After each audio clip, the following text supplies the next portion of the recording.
Ngayon, kasama ko po ngayon si Kabayan Noris Castro, ang ating vice-presidente. So Kabayan, pauna po muna, ano po yung sa tingin yung mga importanteng napunto ng ating mahal na presidente kanina? Lakay, magandang gabi. Magandang gabi. Importante.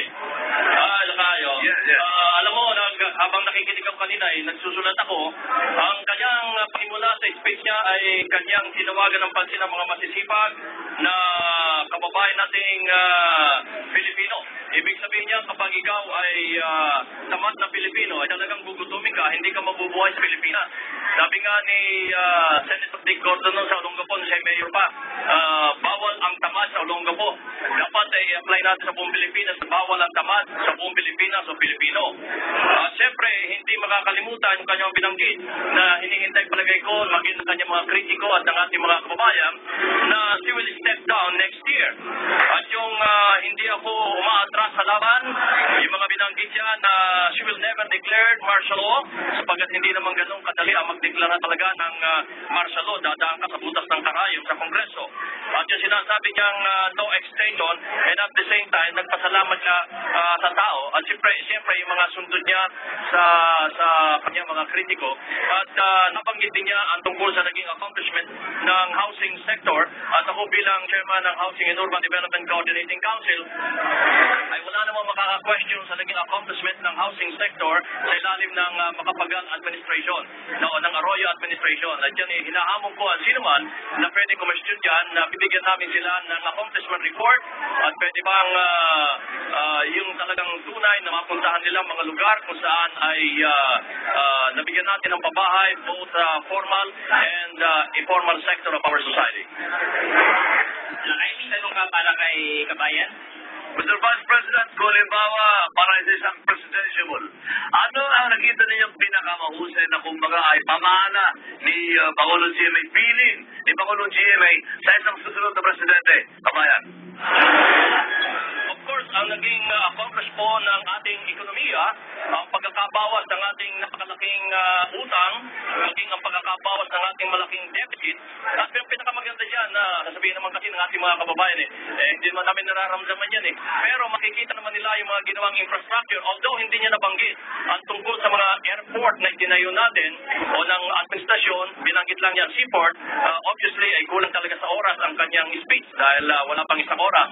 Dahil nung prinisensya amin yan 45 minutes lang dahil limited daw pero mapalagay ko gusto niyang mabanggit lahat pero hindi kaya talaga ang tungkol sa edukasyon, ang tungkol sa kalusugan, at of course yung housing para sa ating mga kababayan. Yan naman ang importante sa ating mga kababayan at tungkol sa mga overseas Filipino workers. So marami siyang iiwan na dapat ay tuloy-tuloy o ma-maintain ng mga susunod pang administration. Kabayan, ngayon po, hindi naman po lingit sa aming mga kaalaman na tatakbo kayo para kayo po tumakbo sa susunod na taon. Ano po sa tingin yung mga programang mga kailangan niyang dapat ipagpatuloy? Kasama po ba dyan yung pagtutuloy niya ng charter change? Well, sa charter change, ako po ay pwede charter change. Pumapayag po ako niyan. Pero sa akin po ay dapat ay constitutional convention.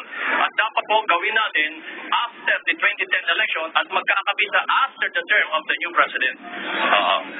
Doon po sa mga specific na projects niya po, katulad po nung hunger alleviation program niya po, at saka po yung iba pa pong kanyang mga programa, ano po sa tingin yung pinakatututukan nyo kapag kayo po ay mapalad na maluklok po bilang presidente? Well, isa dyan ay pasisiglayin pa rin natin ang tungkol sa microfinance. Just in case, baka sabihin mo, nagsasalita na ako, presidente na. Just in case, yung microfinance, mga pantawid gutom, dahil mahalaga yan sa ating mga kababayan. Pero ang pinakamahalaga ay yung sa mga overseas Filipino workers. Ang pangarap ko dyan ay sana'y mabawasan natin ang mga domestic helpers. Kasi naman imposible kung may magsasabi sa inyo na gusto ko sa akin term ay wala ng overseas Filipino workers. Kalokohan o yan, nang bobola yan. Kasi para sa akin po, ang mahalaga ay mabawasan, especially ang ating mga domestic helpers. Sa mga professionals, wala ko tayong problema Pero naranasan po bilang presidential advisor ng OFW, nakita ko ang mga problema.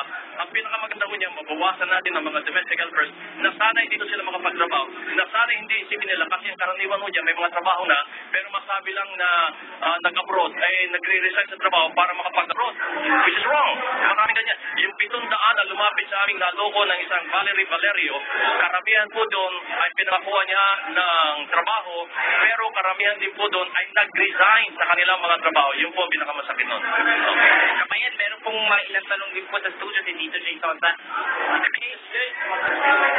Thank you very much.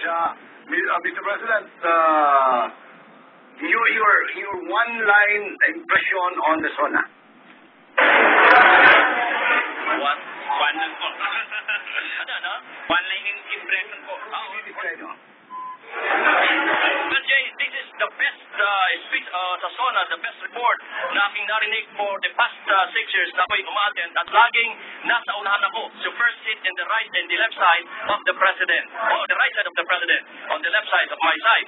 So ito ang the best na SONA speech na narinig ko sa Pangulo. No more, no less. Salamat po, Mr. Vice President. At maraming salamat sa iyo, Reggie. Balik po tayo rito sa studio. Before we let you go, Di Valdez, in conclusion,